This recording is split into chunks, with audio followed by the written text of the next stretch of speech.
Honourable member Shri Raju बिस्ता जी। बहुत धन्यवाद sir. मैं इस जो रेड्डीपा जी ने जो रेजोल्यूशन मूव किया उसके ऊपर बोलने के लिए खड़ा हूं और उससे पहले सर, क्योंकि सौगतदा मैं उनकी बहुत इज्जत करता हूं, उम्र में भी बड़े हैं और बहुत ज्ञानी हैं, लगा लीजिए कान में। लेकिन टीएमसी में एक समस्या ये है कि जो ये बोलते हैं वो तो ममता दीदी को सुना देते हैं, लेकिन बदले में इनको जो जवाब मिलता है वो कभी नहीं सुनाते। इसीलिए मैं इस बार आपसे आग्रह करूंगा, जो मैं कह रहा हूं वो भी जरूर उनको सुनाए और जरूर पूछे। मैं पश्चिम बंगाल दार्जिलिंग से आता हूं और प्लीज बिस्ता जी सर, ये मुझे बीच में डिस्टर्ब कर रहे हैं। You address to chair. Sir, मैं नया सांसद हूं मुझे लगता है, लेकिन मेरे भी राइट उतने ही हैं जितने सौगतदा के हैं। No, why you are going there? Sir, you come to... sir मैं ये कहना चाह रहा हूं, देखिए पश्चिम बंगाल की जो विशेषता है और आजादी के समय जो पश्चिम बंगाल था और आज का पश्चिम बंगाल मैं आपके समक्ष रखना चाहता हूं। पहले तो मैं क्षमता बताना चाहता हूं। सर, पश्चिम बंगाल में 200 किलोमीटर का कोस्ट लाइन है, यानी आप इंपोर्ट एक्सपोर्ट कर सकते हो व्यापार के लिए। दूसरी बात, 4,500 किलोमीटर से ज्यादा की जो है रेलवे लाइन है।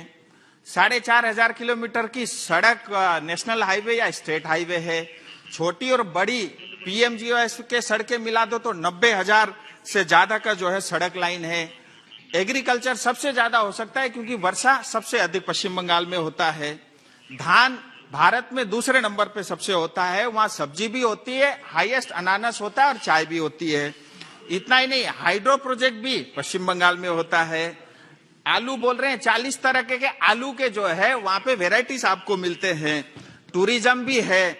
इतना ही नहीं, युवा भी है और उनके ऊपर जो है अच्छा खासा दिमाग भी है और देश में सबसे ज्यादा नोबेल पुरस्कार पाने वाले भी लोग पश्चिम बंगाल से आते हैं।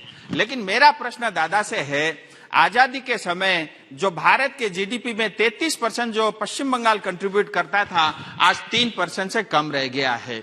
दुनिया भर से भारत में एफडीआई के माध्यम से पैसा आता है, बड़े दुख के साथ कहना पड़ता है पश्चिम बंगाल में 1% से कम आता है। इतना ही नहीं, और भारत सरकार और मोदी जी जो हमारे लिए अनाज देते हैं, जो हमारे लिए पैसा देते हैं, जो हमारे लिए अलग अलग स्कीम देते हैं, मुझे दुख के साथ कहना पड़ता है कि टीएमसी सरकार वो घुसपैठियों को देती है, बांग्लादेशियों के पास जाता है, रोहिंग्याओं के पास जाता है। मेरा उनसे ये सवाल है।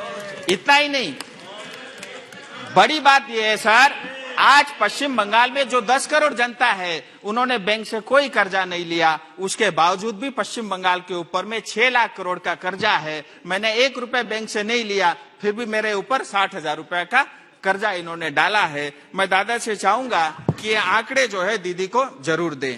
सर, मैं सीधे अपने दादा ने कहा कालिम्पोंग के लिए पूछना है तो मैं उसी विषय पे आना चाहता हूं। सर, मैं पहले तो इस बजट के लिए और जो कुछ भी रेलवे में काम चल रहा है मोदी जी और मंत्री जी को बहुत दिल से बधाई देना चाहूंगा।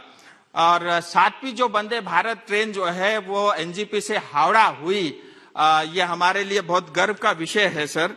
और इतना ही नहीं, पश्चिम बंगाल को रिकॉर्ड एलोकेशन इस बार के बजट में 12,000 करोड़ रुपए दिए हैं।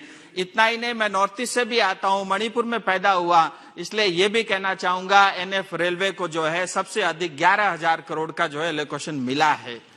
पहाड़ी क्षेत्र से आता हूं और दार्जिलिंग की खूबसूरती ये है सर, एक तरफ नेपाल, एक तरफ भूटान, एक तरफ बांग्लादेश और जो है 50 किलोमीटर की दूरी पे चाइना है। बॉर्डर इलाके के लिए, वहां तक ट्रेन जाने के लिए और बॉर्डर इलाके के डेवलपमेंट के लिए, रेलवे लाइन के लिए 1,20,000 करोड़ का जो है बजट रखा है, उसके लिए भी मैं भारत सरकार को बधाई देता हूं। अमृत जो है भारत स्टेशन स्कीम के अंतर्गत पश्चिम बंगाल में 93 स्टेशन अपग्रेड हो रहे हैं, उसके लिए भी मैं बधाई देना चाहूंगा। इतना ही नहीं सर, सेबोक से लेकर के यानी गैंगटोक सिक्किम का जो रंगपू है 42 किलोमीटर की रेल लाइन बन रही है, उसके ऊपर भारत सरकार 10,000 करोड़ रुपए खर्च कर रही है। और उस 42 किलोमीटर में करीब 40 किलोमीटर इलाका मेरी कॉन्स्टिट्यूंसी में आता है और इससे हमारे क्षेत्र के लोगों को बहुत फायदा होगा और आने वाले समय में वहां पे और बहुत सारे विकास के कार्य इसके माध्यम से जुड़ेंगे और युवाओं को रोजगार मिलेगा। एनजीपी का स्टेशन है, मॉडर्नाइजेशन के लिए 350 करोड़ रुपए एलोकेशन हो गया है और उसका टेंडर भी हो चुका है और काम जल्दी शुरू हो रहा है। इसके लिए भी मैं भारत सरकार को बधाई देना चाहूंगा। मैं ज्यादा समय नहीं लूंगा, कुछ थोड़ी डिमांड थी सर, क्योंकि सब लोग रख रहे हैं तो मुझे लगा ये मेरा भी अधिकार है, इसके लिए आपके समक्ष जरूर रखूंगा। वंदे भारत ट्रेन जैसा सिलीगुड़ी से हावड़ा चलता है, ऐसे ही हमारी जनता की इच्छा है कि एनजीपी या सिलीगुड़ी से गुवाहाटी के बीच में भी एक वंदे भारत ट्रेन हो। सिलीगुड़ी स्टेशन, गांधी जी भी वहां गए हैं, हेरिटेज है, उसको बचाने के लिए जो है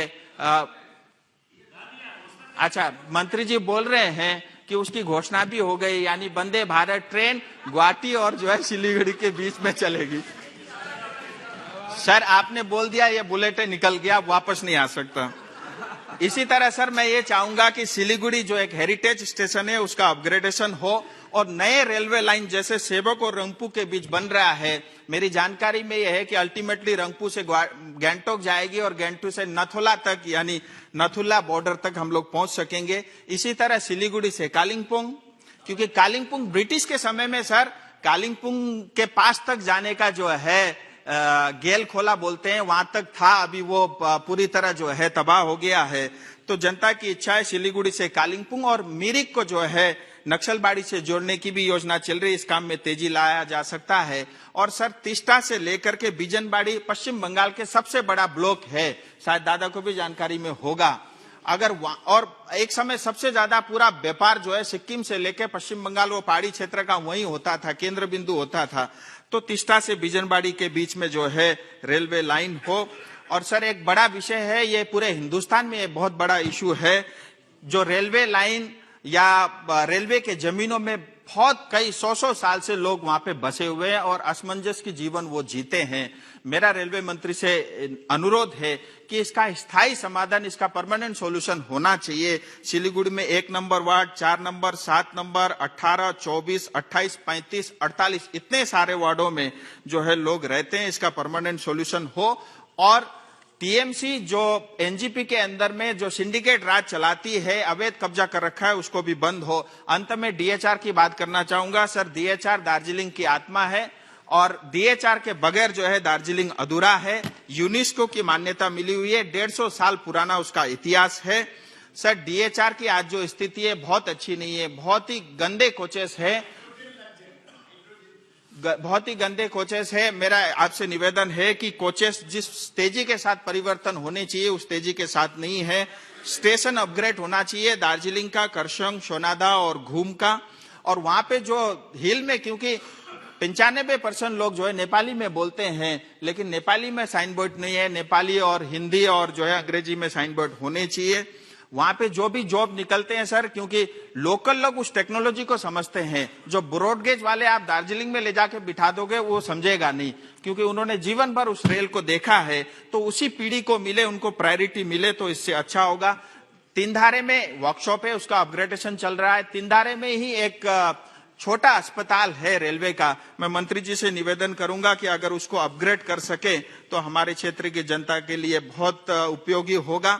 और सर लोगों की डिमांड है कि एनजीपी, क्योंकि पूरा जो है रेवेन्यू, मतलब पूरा उस क्षेत्र का रेवेन्यू कलेक्शन एनजीपी में होता है, लेकिन हमारे जो है डिवीजन ऑफिस जो है वो कटिहार है, बिहार में है। वो लालू जी के समय ले गए थे, ममता दीदी उसको ले नहीं पाई। तो मैं चाहता हूं सर कि वो आपके शासन में अगर वो वापस जो है एनजीपी में अगर वो डिवीजन ऑफिस आ जाता है, क्योंकि वहां एक्टिविटी 80% है और रेवेन्यू भी वहां पे 80% आता है, तो ये बहुत उपयोगी होगा।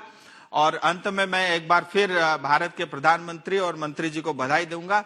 मेरे पास समय इतना ही था, लेकिन आपने इतना कुछ किया है, मुझे लगता है सब लोग बोलने लग जाए तो भी समय कम पड़ेगा। आपका बहुत बहुत धन्यवाद।